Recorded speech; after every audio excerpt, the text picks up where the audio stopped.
Hello everyone, आज हम chapter 5 करेंगे the fundamental unit of life. सबसे पहले discovery of cell. Robert Hooke जो है, इन्होंने डिस्कवरी की सेल की 1665 में। उन्होंने एक बहुत ही थिन स्लाइस जो है कॉर्क का माइक्रोस्कोप के अंदर देखा। ये नजर आया उनको कि एक हनीकॉम्ब जैसी स्ट्रक्चर, और उसमें जो छोटे छोटे कंपार्टमेंट्स थे उनको जो रॉबर्ट हुक ने सेल्स का नाम दिया। टाइप्स ऑफ ऑर्गेनिज्म, की जीवों की कौन कौन सी टाइप्स है, कि कितने सेल्स है किसी ऑर्गेनिज्म में, इसके बेस पे ऑर्गेनिज्म को 2 टाइप्स में बांट सकते हैं, unicellular and multi cellular organism. Unicellular means जिनमें एक ही सेल हो, जो एक ही सेल से जिनकी बॉडी बनी हो, एंड मल्टी सेलुलर मीन्स जिनकी बॉडी मोर देन 1 सेल से बनी हो। Unicellular organisms, the organisms which are made up of only 1 cell, जो एक सेल से बने होते हैं उनको यूनिसेलुलर ऑर्गेनिजम्स कहते हैं। जैसे एग्जांपल में अमीबा है, बैक्टीरिया है, क्लीमाइडोमोनाज है। मल्टी सेलुलर ऑर्गेनिजम्स, वो ऑर्गेनिजम्स जो मोर देन 1 सेल से बने होती हैं उनको मल्टी सेलुलर ऑर्गेनिजम्स कहते हैं। एग्जाम्पल में जैसे प्लांट्स है, एनिमल्स है। Cell, cell is the fundamental structural and functional unit of all organism, की जो सेल है ये स्ट्रक्चरल और फंक्शनल यूनिट है ऑर्गेनिज्म का। सभी ऑर्गेनिजम्स जो है वो सेल से बने होते हैं, उनसे ही सभी ऑर्गेनिज्म का स्ट्रक्चर बनता है, और उसी सेल से के फंक्शन से ही सारी बॉडी के फंक्शंस होते हैं। तो cell it is called structural unit because, क्यों कहते हैं इसको स्ट्रक्चरल यूनिट, क्योंकि जितने भी लिविंग थिंग्स है, सिंपलेस्ट बैक्टीरिया से लेके कॉम्प्लेक्स एनिमल्स तक, वो सभी ही सेल्स से बने हैं। और जो सेल है इसको फंक्शनल यूनिट इसलिए कहते हैं क्योंकि सेल्स जो हैं ये सभी एसेंशियल लाइफ प्रोसेसेस जो हैं इसकी वजह से ही होती हैं। जैसे मेटाबॉलिज्म है, जो हमारे अंदर हर टाइम ऑर्गन्स वर्क कर रही हैं, हमारी ग्रोथ है वो भी सेल्स की ग्रोथ की वजह से ही होती है, और जो रिप्रोडक्शन है वो भी सेल्स की वजह से ही होती है। Fundamental components of animal cell, की जो एनिमल सेल्स है इसके कौन कौन से कंपोनेंट है। सबसे पहले प्लाज्मा मेम्ब्रेन, प्लाज्मा मेम्ब्रेन को सेल मेम्ब्रेन भी कहते हैं। सेकंड है साइटोप्लाज्म, एंड थर्ड है न्यूक्लियस। तो ये एनिमल सेल की पिक्चर है। तो इसकी जो बाहर वाली लेयर होती है ना, ये प्लाज्मा मेम्ब्रेन है, ये वाली, ये प्लाज्मा मेम्ब्रेन है। और जो न्यूक्लियस है वो जो इसमें ये सेंटर में न्यूक्लियस है, ठीक है। एंड जो साइटोप्लाज्म है, ये जो पूरा फ्लूइड इसके अंदर होता है ना, इसको साइटोप्लाज्म कहते हैं। तो सबसे पहले करेंगे हम प्लाज्मा मेम्ब्रेन। प्लाज्मा मेम्ब्रेन और cell membrane functions plasma membrane की है कि सबसे पहले कि ये आउटर मोस्ट कवरिंग है सेल की, जो कि सेपरेट करती कंटेंट्स को सेल के from the external environment. Second है कि it permits the entry and exit of some materials, और ये कुछ चीजों को तो अंदर जाने देती है, इसके थ्रू ही जो चीजें हैं वो बाहर आती हैं, in and out of the cell. It prevents the movement of some other materials, और ये जो प्लाज्मा मेम्ब्रेन है ये कुछ ही चीजों को अंदर जाने देती है। हर जो इसमें से मटेरियल है वो पास नहीं हो सकता, ये कुछ चीजों को प्रिवेंट भी करती है। प्लाज्मा मेम्ब्रेन या सेल जो मेम्ब्रेन है इसको हम सिलेक्टिवली परमिएबल कहते हैं, क्योंकि ये सिर्फ कुछ ही मटेरियल्स को अपने में से पास होने देती है, but it also prevents the movement of some other materials, और कुछ चीजों को रोकती है अंदर पास होने से, इसलिए इसको सिलेक्टिवली परमिएबल मेम्ब्रेन कहते हैं। कुछ सिलेक्टेड चीजें ही इसमें से पास हो सकती हैं। नेक्स्ट है कि gases like carbon dioxide and oxygen move across cell membrane by diffusion, और जो इसमें से गैसेज है जैसे कार्बन डाइऑक्साइड है, ऑक्सीजन है, ये डिफ्यूजन के थ्रू ही अंदर बाहर जाती हैं। डिफ्यूजन क्यों होता है कि हाई कंसंट्रेशन से लो कंसंट्रेशन की तरफ जो है वो ये गैसेज जाती हैं, ठीक है। जो डिफ्यूजन है फ्रॉम इसमें क्या है कि जो गैसेस हैं from region of high concentration to region where it's concentration is low, कि the movement of water molecule through selectively permeable membrane it is called osmosis, की जो प्लाज्मा मेम्ब्रेन या सेल मेम्ब्रेन के थ्रू पानी की movement होती है ना अंदर बाहर, इसको कहते हैं osmosis. And during osmosis movement of water molecules takes place from high concentration to low concentration, और osmosis में जो movement है water molecules की वो high concentration से low concentration की तरफ होती है। जिधर हाई कंसंट्रेशन है वाटर की वहां से मॉलिक्यूल्स लो कंसंट्रेशन की तरफ जाते हैं। टाइप्स ऑफ ऑस्मोसिस सॉल्यूशन, कि ऑस्मोसिस सॉल्यूशन 3 टाइप्स के है। फर्स्ट है hypotonic solution, isotonic solution and hypertonic solution. If the medium surrounding the cell has a high water concentration then the cell, कि जैसे ये सेल है तो इसका जो मीडियम है सराउंडिंग का, वहां पर जो है वाटर की कंसंट्रेशन ज्यादा हो और अंदर जो है वो वाटर की कंसंट्रेशन कम हो, तो उसको हाइपोटोनिक सॉल्यूशन कहते हैं।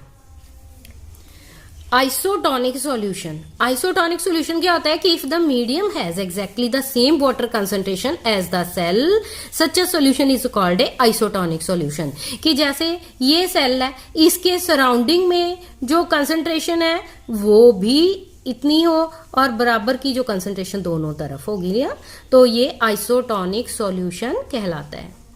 नेक्स्ट है hypertonic solution. If the medium has a lower concentration of water than the cell, such a solution is known as hypertonic solution। और जिस सॉल्यूशन में जो मीडियम के अंदर जो है लो कंसंट्रेशन हो सेल के मुकाबले, सेल के अंदर यानी ज्यादा हो वाटर की कंसंट्रेशन और बाहर कम हो, उसको कहते हैं हाइपरटोनिक सॉल्यूशन। अभी हमने पढ़ा था कि जो एनिमल सेल है उसके 3 फंडामेंटल कंपोनेंट्स है, एक तो plasma membrane, nucleus and cytoplasm. लेकिन जो प्लांट सेल होता है ना, इसमें प्लाज्मा मेम्ब्रेन के एडिशन में एक और मेम्ब्रेन भी होती है। देखो ये प्लाज्मा मेम्ब्रेन है और इसके बाहर जो है ये सेल वॉल भी होती है। तो ये प्लाज्मा मेम्ब्रेन नजर आ रही है यहाँ पे और ये सेल वॉल। सेल वॉल जो प्लांट सेल्स है, in addition to plasma membrane has another rigid outer covering called the cell wall, कि प्लाज्मा मेम्ब्रेन के बाहर भी एक बहुत ही रिजिड सख्त जो है कवरिंग होती है जिसको सेल वॉल कहते हैं। Functions of cell wall in plants, plants के अंदर इस सेल वॉल के क्या फंक्शंस है? It protects the inner cell organelles, कि ये जो अंदर सेल ऑर्गेनेलिस है उनकी प्रोटेक्शन करती है। It gives definite shape to plant cell, definite shape देती है प्लांट सेल को। It gives rigidity and strength to cell, और ये उसको सख्त बनाती है सेल को और उसको स्ट्रेंथ देती है सेल को। Plasmolysis, when a living plant cell loses water, कि जब प्लांट सेल वाटर लूज करता है ऑस्मोसिस के थ्रू, तो जो अंदर कंटेंट्स होते हैं वो कंट्रैक्ट हो जाते हैं, इकट्ठे हो जाते हैं सेल के, cell away from the cell wall, cell wall से दूर चले जाते थोड़े। This is called as plasmolysis. Next है न्यूक्लियस। न्यूक्लियस ये जो सेंटर में है ये न्यूक्लियस है, और न्यूक्लियस के बाहर भी एक न्यूक्लियर इनवेलप भी है, ठीक है। ये न्यूक्लियस है और न्यूक्लियस के बाहर भी एक कवरिंग है, इसको न्यूक्लियर इनवेलप कहते हैं। Nucleus has A double layered covering, कि न्यूक्लियस के बाहर जो है डबल लेयर्ड कवरिंग होती है जिसको न्यूक्लियर मेम्ब्रेन कहते हैं। और जो न्यूक्लियर मेम्ब्रेन है इसके अंदर छोटे छोटे पोर्स होते हैं which allow transfer of material from inside the nucleus to outside. इन पोर्स के थ्रू ही जो मटेरियल है वो न्यूक्लियस के अंदर से बाहर आता है। और जो न्यूक्लियस है इसके अंदर क्रोमोसोम्स होते हैं which are visible as rod shaped structures only when cell is about to divide. और जो न्यूक्लियस है उसके अंदर, जैसे ये न्यूक्लियस है, न्यूक्लियस के बाहर जो कवरिंग है उसके अंदर छोटे छोटे पोर्स हैं, और जो न्यूक्लियस के अंदर है ना वो रॉड शेप्ड क्रोमोसोम्स होते हैं ऐसे। और ये रॉड शेप्ड तब नजर आते हैं जब सेल की डिवीजन होनी होती है। क्रोमोसोम्स कंटेन डीएनए, और इन क्रोमोसोम्स के अंदर डीएनए होता है। जो डीएनए इसकी full form deoxyribose nucleic acid molecule होता है। और nucleolus it is present in the nucleus in eukaryotic cell. और ईकैरियोटिक सेल्स जो हैं उनमें न्यूक्लियोलस भी होता है। जैसे ये न्यूक्लियस है तो यहाँ पे एक न्यूक्लियोलस भी होता है ईकैरियोटिक सेल्स में। डीएनए की फुल फॉर्म है डीऑक्सीराइबो न्यूक्लिक एसिड। ये एक जेनेटिक मटेरियल है। It is responsible for the transmission of hereditary characters from one generation to another. और डीएनए का काम क्या है कि ये जो करेक्टर्स है, जो ट्रेट्स है, वो एक जनरेशन से दूसरी जनरेशन तक जाती हैं। ये जो क्रोमोसोम्स ऊपर आपको दिखाए थे, जैसे ये न्यूक्लियस के अंदर रॉड शेप्ड ये क्रोमोसोम्स है, ये डीएनए से बने हुए हैं। तो ये जो डीएनए है यही ट्रांसमिट करता है ट्रेट्स को एक जनरेशन से दूसरी जनरेशन तक। नेक्स्ट है genes. Genes are the functional unit of chromosomes, they are responsible for traits. और इन क्रोमोसोम्स के ऊपर जीन्स होती है, ये जीन्स कैरी करती हैं कैरेक्टर्स को पेरेंट्स से ऑफस्प्रिंग की तरफ। नेक्स्ट है RNA, ribonucleic acid. It is present in cytoplasm, ये साइटोप्लाज्म के अंदर होता है, but it is also present in nucleus, कि साइटोप्लाज्म के अंदर भी है और न्यूक्लियस के अंदर भी है। जो एनिमल सेल है इसके अंदर, साइटोप्लाज्म के अंदर सेल ऑर्गेनेलिज होती है। सबसे पहले इसमें सेल ऑर्गेनेली है एंडोप्लाज्मिक रेटिकुलम। एंडोप्लाज्मिक रेटिकुलम है, 2 टाइप्स का है, एक स्मूथ एंडोप्लाज्मिक रेटिकुलम और एक रफ एंडोप्लाज्मिक रेटिकुलम। ये जो नजर आ रही हैं ये एंडोप्लाज्मिक रेटिकुलम है। नेक्स्ट है गोल्जी अपरेटस, और जो सेल के अंदर कौन सा ऑर्गन होता है, गोल्जी अपरेटस, ये ठीक है। और इसके अंदर लाइसोसोम्स भी होते हैं, लाइसोसोम ये ठीक है, ये लाइसोसोम्स है इसके अंदर। और इसके अंदर माइटोकॉन्ड्रिया होता है, ये माइटोकॉन्ड्रिया इसके अंदर, इसकी स्ट्रक्चर ठीक है। तो नेक्स्ट है प्लास्टिड्स। प्लास्टिड्स जो है ये एनिमल सेल में नहीं होते। तो सबसे पहले हम पढ़ेंगे एंडोप्लाज्मिक रेटिकुलम। सेल ऑर्गेनेलिज, जो सेल के अंदर ऑर्गेनेलिज जो है, एक तो एंडोप्लाज्मिक रेटिकुलम है, गोल्जी अपरेटस है, लाइसोसोम्स है, माइटोकॉन्ड्रिया एंड प्लास्टिड्स जो प्लांट्स में होती हैं। तो सबसे पहले एंडोप्लाज्मिक रेटिकुलम। जो एंडोप्लाज्मिक रेटिकुलम है ये एक लार्ज नेटवर्क है membrane bound tubes and sheets का। तो इसमें ऐसी स्ट्रक्चर नजर आती है, एक हॉरिजॉन्टल एंड एक जो लॉन्गिट्यूडनल लाइंस नजर आती हैं, तो इनको जो है हम शीट्स कहते हैं एंड ट्यूब्स कहते हैं। और ये जो एंडोप्लाज्मिक मेम्ब्रेन है, जैसे इसके अंदर ऐसे स्ट्रक्चर्स नजर आती हैं, तो इसके बाहर जो मेम्ब्रेन है ये प्लाज्मा मेम्ब्रेन से मिलती जुलती होती है स्ट्रक्चर में। जो एंडोप्लाज्मिक रेटिकुलम है 2 टाइप का है, rough endoplasmic reticulum RER and smooth endoplasmic reticulum SER। जो रफ एंडोप्लाज्मिक रेटिकुलम है it looks rough under microscope, microscope के अंदर ये रफ नजर आता है क्योंकि इसके अंदर राइबोसोम्स होते हैं। जो राइबोसोम्स है यहाँ पे प्रोटीन की मैन्युफैक्चर होती है, और यही जो प्रोटीन बनता है ना ये अलग अलग प्लेसेस तक जाता है सेल के यूजिंग द ER, और इसको पहुंचाता कौन है, एंडोप्लाज्मिक रेटिकुलम। नेक्स्ट है स्मूथ एंडोप्लाज्मिक रेटिकुलम। जो स्मूथ एंडोप्लाज्मिक रेटिकुलम है it helps in manufacture of fat molecules, ये फैट के मॉलिक्यूल्स की मैन्युफैक्चर में हेल्प करते हैं। और lipids which are important for cell function, जो कि सेल के फंक्शंस के लिए जरूरी है। बायोजेनेसिस, जो फैट्स और लिपिड्स बनते हैं ना स्मूथ एंडोप्लाज्मिक रेटिकुलम के अंदर, ये सेल मेम्ब्रेन को बनाने में हेल्प करते हैं और इसको बायोजेनेसिस कहते हैं। फंक्शंस ऑफ एंडोप्लाज्मिक रेटिकुलम, क्या फंक्शंस है इसके? फर्स्ट है कि रफ एंडोप्लाज्मिक रेटिकुलम है ये प्रोटीन की सिंथेसिस में हेल्प करता है, और जो स्मूथ एंडोप्लाज्मिक रेटिकुलम है ये फैट एंड लिपिड सिंथेसिस में हेल्प करता है। Smooth endoplasmic reticulum plays a role in detoxifying poisons and drugs, और अगर सेल के अंदर कोई पॉइजनस चीज चली जाए तो उसको जो है स्मूथ एंडोप्लाज्मिक रेटिकुलम उसको डिस्ट्रॉय करता है। नेक्स्ट जो सेल ऑर्गेनेली है गोल्जी अपरेटस। जो गोल्जी अपरेटस है was discovered by Camillo Golgi, Camillo Golgi ने इसकी डिस्कवरी की। It is a set of cisternae, और इसके अंदर एक सिस्टर्नस का सेट होता है, these cisternae are stacked together, और ये एक तहों के रूप में होता है। ये ऐसी स्ट्रक्चर होती है सेल के अंदर। फंक्शंस ऑफ गोल्जी अपरेटस, इसके क्या फंक्शंस हैं कि जो मटेरियल एंडोप्लाज्मिक रेटिकुलम सिंथेसाइज करता है, बनाता है, उसको गोल्जी अपरेटस डिस्पैच करता है, दूसरे टारगेट्स तक पहुंचाता है inside and outside the cell, जहां जहां उसकी जरूरत होती है। और it acts as a area for storage, और गोल्जी अपरेटस जो है ये स्टोरेज का काम करती है। स्टोर होते हैं इसमें जो मटेरियल्स बनते हैं। Complex sugars are made from simple sugars in Golgi apparatus, और जो कॉम्प्लेक्स शुगर्स जो हैं वो सिंपल शुगर्स से बनते हैं। It helps in formation of lysosomes, और ये लाइसोसोम्स की फॉर्मेशन में भी हेल्प करते हैं। नेक्स्ट है lysosomes. Lysosomes they are membrane bound sacs, कि ये ऐसी स्ट्रक्चर्स होती हैं सेल के अंदर, और इसके बाहर एक मेम्ब्रेन होती है, और इस मेम्ब्रेन के अंदर डाइजेस्टिव एंजाइम होते हैं। Lysosomes are a kind of waste disposal system of cell. और जो लाइसोसोम्स का फंक्शन है ये वेस्ट को डिस्पोज करता है, जो सेल के अंदर वेस्ट पैदा हुआ उसको ये बाहर निकालता है। Lysosomes are called suicide bags, इनको सुसाइड बैग्स भी कहते हैं, because when cell gets damage, क्योंकि जब सेल जो है वो डैमेज हो जाता है तो लाइसोसोम्स ब्रस्ट, ये भी ब्रस्ट हो जाते हैं, and enzymes present in it digest itself, और इसको के अंदर जो एंजाइम होते हैं वो इसको डाइजेस्ट कर जाते हैं।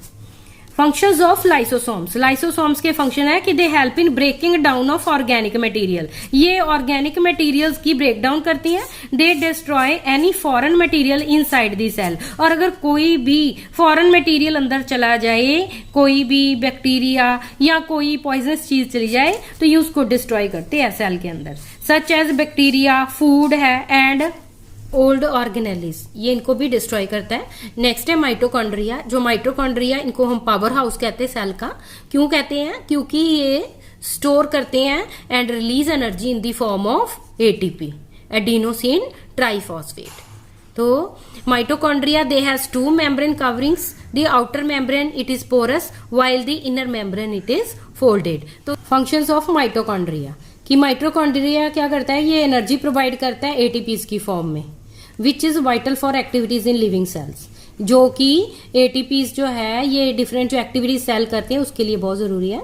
जो माइटोकॉन्ड्रिया है उनका अपना ही डीएनए होता है एंड लाइसोसोम्स भी अपने ही होते हैं, so they are able to make their own protein, इसलिए ये अपना प्रोटीन खुद बना सकते हैं। And it regulates metabolic activity of cell, और जो अंदर मेटाबॉलिज्म होती है, डिफरेंट जो ऑर्गेनेल्स काम कर रही हैं उसको भी माइटोकॉन्ड्रिया ही चलाता है। प्लास्टिड्स, प्लास्टिड्स सिर्फ प्लांट्स में ही होते हैं। प्लास्टिड्स जो है टू टाइप के होते हैं, क्रोमोप्लास्ट एंड ल्यूकोप्लास्ट। जो क्रोमोप्लास्ट होते हैं इनके अंदर क्लोरोफिल होता है जिसको हम क्लोरोप्लास्ट भी कहते हैं। एंड जो क्लोरोप्लास्ट हैं they are important for photosynthesis, और ये फोटोसिंथेसिस में जो है पार्टिसिपेशन करते हैं। ल्यूकोप्लास्ट ऑर्गेनेलिस है जिसके अंदर starch, oil and protein granules store होते हैं। नेक्स्ट है वैक्यूल्स। वैक्यूल्स में क्या होता है कि ये ऐसे सेल के अंदर ऐसे ऐसे वैक्यूल्स होते हैं।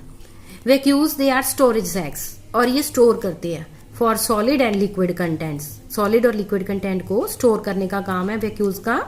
Plants they have very large vacuoles, और जो प्लांट्स के अंदर बहुत बड़े बड़े वैक्यूल्स होते हैं, जो सेंट्रल वैक्यूल है occupy 50 to 90% of cell volume, और जो सेंटर में होता है ना वैक्यूल वो बहुत बड़ा होता है, वो 50 to 90% स्पेस ऑक्यूपाई करता है प्लांट सेल का। जो वैक्यूल ऑफ प्लांट सेल है they provide the turgidity and rigidity to cell. Turgidity word का मीनिंग होता है फूले रहना, और उसको सख्त होने में हेल्प करते वैक्यूल्स। सेल डिवीजन जो प्रोसेस है कि जिसके थ्रू न्यू सेल्स बनते हैं उसको सेल डिवीजन कहती है। सेल डिवीजन टू टाइप की है, माइटोसिस एंड मेयोसिस। माइटोसिस जो है ये सेल डिवीजन का एक प्रोसेस है, ये उन सेल्स में होता है जब सेल्स ने ग्रोथ करनी होती है। ये माइटोसिस में जो हर एक सेल है ना, इसमें क्या है कि जो इसको मदर सेल कहते हैं, और ये डिवाइड कर जाता है 2 में, ठीक है, इसको डॉटर सेल्स कहते हैं। और ये जो डॉटर सेल्स है इनमें भी सेम नंबर ऑफ क्रोमोसोम्स होता है मदर के बराबर, ठीक है, बराबर के जो क्रोमोसोम्स इसमें आते हैं। और जो मियोसिस है इसमें क्या होता है कि it involves the 2 consecutive division, इसमें 2 बार डिवीजन होती है। एक बार ये मदर सेल है, 4 इसमें क्रोमोसोम है, ये डिवाइड हुए 2 में, फिर ये 2 फिर से 2 में डिवाइड होते हैं। 2 कॉन्सिक्यूटिव मतलब लगातार 2 डिविजन्स होती हैं, और एक सेल से 4 सेल्स बनते हैं। माइटोसिस में 2 बनते थे और मियोसिस में जो है वो 4 सेल्स बनते हैं। और ये जो इसमें ये सेक्स सेल्स में होता है, इसमें जो क्रोमोसोम्स का नंबर है वो हाफ हो जाता है। जैसे यहाँ पे 4 है, ठीक है, यहाँ पे 4 है, फिर यहाँ पे जाके ये 2 हो गए, ठीक है, क्रोमोसोम्स का नंबर हाफ हो जाता है इस केस में मदर सेल्स के कंपैरिजन में। माइटोसिस ये एक ऐसा प्रोसेस है सेल डिवीजन का जिसके through most of cells divide करते हैं ग्रोथ के लिए। और माइटोसिस में हर एक जो सेल है मदर सेल ये डिवाइड कर जाता है और 2 एक जैसे डॉटर सेल्स बनाता है। The daughter cells have same number of chromosomes as mother cell, और जो डॉटर सेल्स होती हैं उनके अंदर भी मदर सेल जितने ही क्रोमोसोम्स होते हैं। Meiosis it involves 2 consecutive division, इसमें 2 लगातार डिविजन्स होती हैं। When a cell divides by meiosis it produces 4 new cells, 4 new cells बनते हैं इंस्टेड ऑफ जस्ट 2 की बजाय 4 बनते हैं। एंड जो न्यू सेल्स है उसमें जो क्रोमोसोम्स का नंबर है वो हाफ हो जाता है मदर सेल से। तो ये है आज की हमारी वीडियो।